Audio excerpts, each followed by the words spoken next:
So today we're going through chapter 11 of the book of John. And I just want to say I'm so grateful to God for everything that He has done in my life. Today has been a very difficult and trying day. But in these moments, we see how God has helped us so much throughout all our journey. Um, I see Him work in me in ways that I would have said 6 years ago that would have never happened. So I thank Him so much for everything that He has done for me. Um, but let's get right into it. So, chapter 11 is about majority about the death and resurrection of Lazarus and how this is a culminating point in Jesus' ministry. This is when it just catapults to everything and everything starts unfolding. Jesus, throughout the book of John and everything that he has done throughout his ministry, is showing his divine nature, his divine intention in being able to reveal himself as the Son of God here on earth to everybody. Also presenting himself with those 7 I am statements, and showing himself to be, it's revealing the character of God through the way that he is carrying himself through his life, okay, through his ministry here on earth. So in this chapter, I would like to focus, it's so incredible how him loving Lazarus and losing Lazarus, although him knowing that he was going to resurrect Lazarus, still he knew the suffering that they were going to go through. He knew how much this was going to hurt. And still he did it in obedience to the Father's will.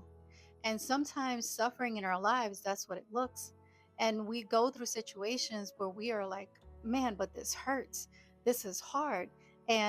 But we need to be obedient to God's will first and foremost in being connected and being and staying in that relationship with Christ and staying making sure that we're still being guided by God, staying in his will, staying in connection with God through that suffering. Because if we are in connection with God, then we're going to be able to bear whatever it is that we have to go through.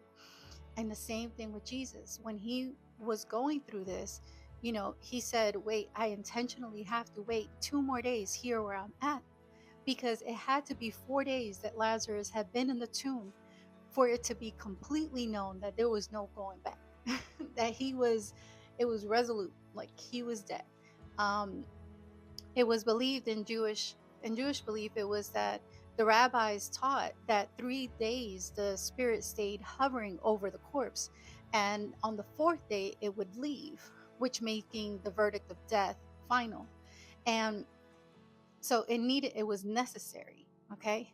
But at the end of the day, this miracle was one thing that he needed to reveal that he is the Son of God and that he is the one that has overcome death. Now, this is, of course, a foreshadowing to him resurrecting as well, his death and resurrection on the cross, but that he is the one who says over death what is going to happen. He is the giver of life, he has power over death.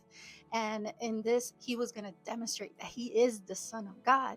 So, and when he goes, he sees Martha in her suffering, but automatically she draws back to her faith as he talks to her. And then Mary, the same thing, but they wept. Jesus wept. He was moved in his spirit. He groaned. He was troubled within him because this was suffering.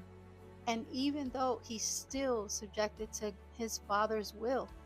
So I would say that sometimes, for me, we know the story. We know that he resurrects Lazarus. He calls him to come out.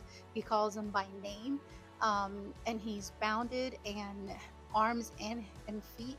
And he tells him to loose him, so he can be let free. I believe that in our deepest and darkest sufferings, in our sufferings where we feel like we're about to die, where we feel like we can't do this anymore, is where we find life.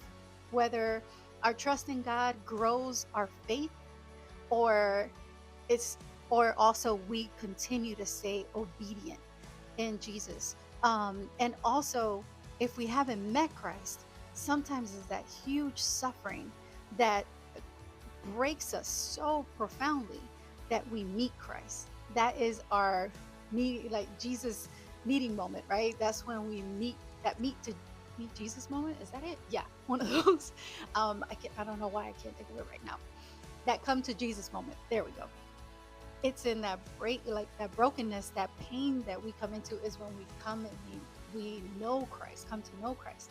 So just hang on. I know that it's easier said than done, but the fact that if you're trusting God and you're allowing God to be your father, you're allowing God to be your friend, you're allowing God to comfort you. Don't refuse, don't reject his comforting.